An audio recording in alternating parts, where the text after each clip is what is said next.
자, 이번에는요, 북한 이야기를 좀 하도록 할게요. 지난 주말 사이 북한에서 열병식이 열렸는데 10일이었습니다. 10일 밤 10시, 새벽 0시부터 또 그 이후 오전 3시까지 약 3시간 동안 북한이 노동당 창건 75주년을 맞아서 열병식을 개최를 했습니다. 아마 화면 통해 또한 뉴스 통해 아마 많이들 보셨을 텐데 하나하나 좀 두 분께 좀 여쭤보도록 하겠습니다. 먼저 심야에 열병식을 연 게 이번이 처음이라고 하는데 분명히 좀 의도가 있겠죠? 그 첫 번째 의도는 심야에 열병식을 하면은 좀 멋있단 말이에요. 네. 어떤 극적인 연출을 생각을 했던 것 같고, 그다음에 두 번째는 그 심야에 뭐 이렇게 신형 무기들이 이렇게 퍼레이드 행진을 하는 거를 지금 화면에도 나오는데 봤단 말이에요. 네. 그럼 일종의 우리를 건드리면 언제든 우리는 선제 공격을 할 수 있다는 일종의 무력 시위라고 보여지고요. 그다음에 세 번째, 저 열병식에서 김정은 위원장이 눈물을 흘리면서 남녘동포와 애민 정신을 언급을 했는데, 사실 저런 눈물도 밤에 보면은 또 어떤 감정의 효과가 네. 극대화되잖아요. 그런 면이 있는 것 같고, 금수산 참배 같은 것도 보면은 보통 0시에 한다 그래요. 저 열병식도 0시에 있었거든요. 0시 하면은 뭔가 이제 하루가 시작되는 날이잖아요. 그래서 이제 신형 무기 개발, 핵 개발 사업, 그런 국가적 과업을 우리가 완수한 숭고한 네. 국가 정신을 완수했다, 이런 거를 강조하기 위해서 그 심야에 했던 것으로 보이는데, 저는 이렇게 뭐 북한에서 볼 때는 심야에 저렇게 열병식을 하는 게 멋있다 이렇게 판단할 수도 있지만은, 원래 사회주의 정권은 선전선동을 기본으로 하기 때문에 우리는 그것들을 감안하고 저것들을 봐야 된다. 여러분들이 더 잘 아시겠지만 그런 생각이 듭니다. 그렇군요. 극적인 효과를 노리는 것, 선전선동의 목적이 있다는 부분도 짚어주셨습니다. 이런 가운데 방금 언급하셨습니다만 김정은 위원장이 열병식에서 연설을 했습니다. 이 사후의 녹화 중계로 이제 드러났는데, 간간히 뭐 대중들에게 미안하다, 고맙다, 면목이 없다 이런 말을 하면서 좀 눈물을 흘리기도 했는데 상당히 좀 이례적이라는 얘기가 나오는 것 같아요. 눈물을 흘리면서 면목이 없다라고 얘기한 북한 지도자는 처음입니다. 네. 그러니까 지금까지는, 그러니까 주체 사상을 공부하신 분들은 다들 아시겠지만 수령은 오류가 없어야 됩니다. 그래서 아버지같이 존경하고 따르는 거죠. 오류가 없기 때문에 롤 모델이 되는 것이고, 그 모델을 따라야지만 실수하지 않는 것이죠. 이런 이념 체계를 갖고 있는 곳에서 수령이 미안하다고 할 뿐만 아니라 지금 함께 이렇게 견뎌줘서 고맙다고 하고, 특정한 업적을 내지 못해서 송구스럽다, 면목이 없다라고 얘기를 한다는 거죠. 이거는 자신의 과거를 고스란히 드러내는 겁니다. 네. 그러면서 그 1년 넘게 정말 삼중고에 시달린 그 국민들이죠. 국민들이 너무나 그 고맙다라는 말을 17번을 그 반복을 했는데, 이런 상황에서 같이 듣고 있던 그 주민들이 오열하는 그런 장면들이 계속 목격이 됐습니다. 결과적으로 이 이벤트가 무엇을 위해서 있었는지를 보여주는 거죠. 뭐 일부 언론에서는 미국에 대한 경고 메시지가 많다 이러지만 사실은 네. 그런 경고의 메시지를 약화시키기 위해서 밤을 선택했다고 보이고요. 그리고 실제로는 밤에 하면서 그 많은 부분 그 여태껏 고생했던 사람들을 위로하고 이제 새로운 시간이 시작되었다라고 하는 네. 것을 보여주기 위한 0시의 열병식이 아니었겠나 이렇게 생각을 하고요. 그런 측면에서 정상 국가로 가려고 하는 김정은 위원장의 의지가 돋보이는 그런 장면이었다고 보고 있고요. 그리고 그렇기 때문에 이전에 그 북한 지도자로서는 단 한 번도 쓰지 않았던 사랑하는 남녘동포들이란 말을 쓰는 거죠. 이런 표현들은 네.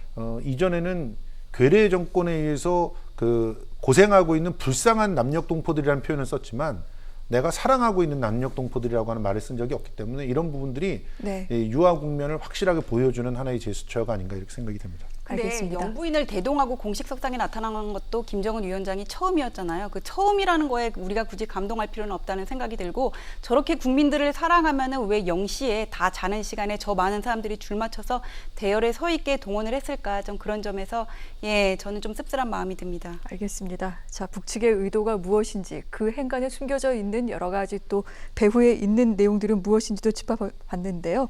방금 말씀하신 내용 있죠? 남녘 동포들에게라고 얘기하면서 김정은 위원장이 연설한 부분, 이 부분은 좀 직접 들어보도록 하겠습니다.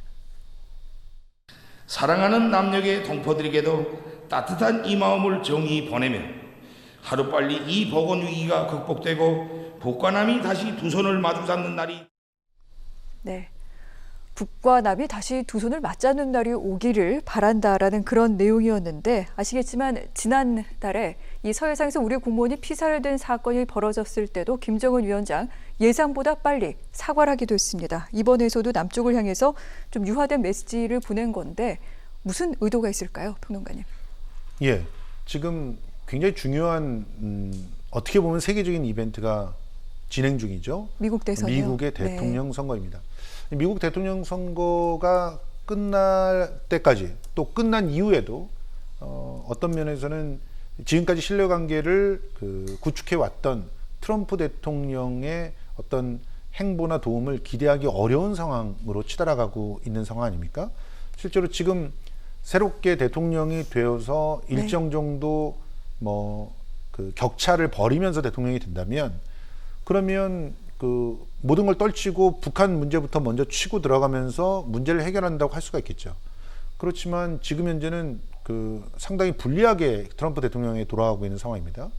그리고 바이든 대통령이 만약 대통령으로 된다라고 했을 때는 사실상 1년은 그냥 날아갈 수도 있는 상황이에요. 새로 인수인계도 해야 되죠. 그리고 나름대로 새로운 정책들을 적응하기 위해서 인사 문제부터 해결을 해야 되지 않겠습니까? 그리고 그들이 또 새로운 정책을 뿌리내리기 위한 기본적인 어떤 노력들을 해야 될 시간들이 필요하잖아요. 최소 6개월에서 1년 정도가 특히 북한 문제를 우선순위로 생각하지 않는다면 뒤로 밀릴 수가 있는 그런 상황.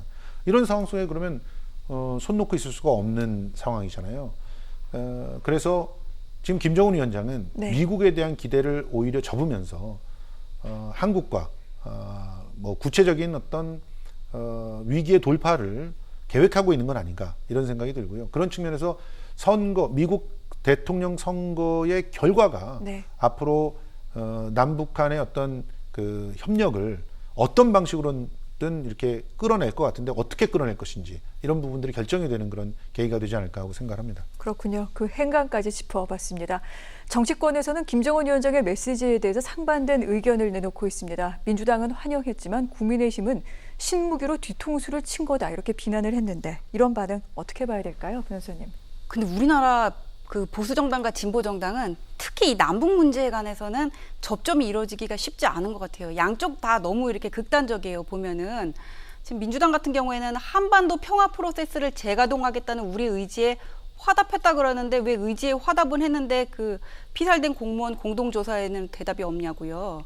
그다음에 하노이 회담에서 봤잖아요. 영변 핵시설 폐기 말고는 한 발짝도 안 물러난다는데 이 상황에서 한반도 평화 프로세스가 어떤 식으로 재가동될지 그게 의문이고 국민의힘, 김정은 우리 국민 총사라고도 한마디 직접 사과 없이 신형무기 퍼레이드 저거 자체는 잘못된 말은 아닌 것 같은데 이 남북 관계가 그렇다고 해서 계속 경색 국면에 있을 수는 없기 때문에 보수 정당에서도 뭔가 남북 관계의 타협을 위한 그런 대책을 마련해야 된다고 생각을 해요. 근데 제 생각은 뭐냐면은 통일 대한민국이라는 명제 자체는 당연히 국민으로서 환영합니다. 그런데 어떤 통일 대한민국을 만들지 종전선언도 통일 대한민국의 어떤 한 단계라고 보거든요. 어떤 대한민국을 만들지에 대한 고민이 없어요. 북한하고 우리가 협상을 하고 통일을 한다면은 과연 어떤 가치, 자유와 인권이 전제되지 않은 통일이나 남북이 하나로 되는 거는 저는 의미가 없다고 생각을 하거든요. 그래서 거기서 우리가 나중에 통일 대한민국을 어떻게 만들지에 대한 고민을 여야가 같이 좀 머리를 맞대고 해야 된다고 생각합니다. 이 문제를 가지고 계속 반복할 수는 없어요. 네.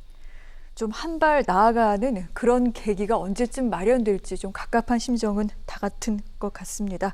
자, 미국 얘기도 좀 해보도록 할게요. 김정은 위원장이 열병식에서 연설을 했습니다만 미국을 향해 직접적으로 얘기한 내용은 없었습니다. 그런데 열병식에서 여러 가지 또 신형 무기들을 공개를 했고 이 부분에 대해서 미국 측에서는 좀 실망스럽다라는 행정부의 반응이 나왔다라는 부분이 전해지기도 했는데 주공학과 언론 보도를 통해 이 같은 부분이 전해졌습니다. 트럼프 대통령이 열병식에서 북한이 신형 ICBM 대륙간 탄도미사일을 공개한 것을 두고 경로했다, 분노했다 이런 얘기가 전해졌는데 어떤 이유로 이 같은 반응을 보인 걸까요? 당연히 화나겠죠. 이제 재선이 얼마 안 남았는데 여기에서 신형 무기가 나와버리면은 자기가 얘기했던 대북 협상의 결과물이 다 그냥 위장된 거였다는 얘기밖에 안 되니까 화를 낼 텐데 북한은 대화를 할 생각은 있어요. 협상을. 근데 그 협상력에서 본인들이 우위를 갖고 싶은 것 같고 협상력을 높이기 위한 것 같고 그다음에 트럼프가 됐던 바이든이 됐던 이 사람들이 협상하고 싶은 대상은 트럼프 개인이 아니라 미국이거든요.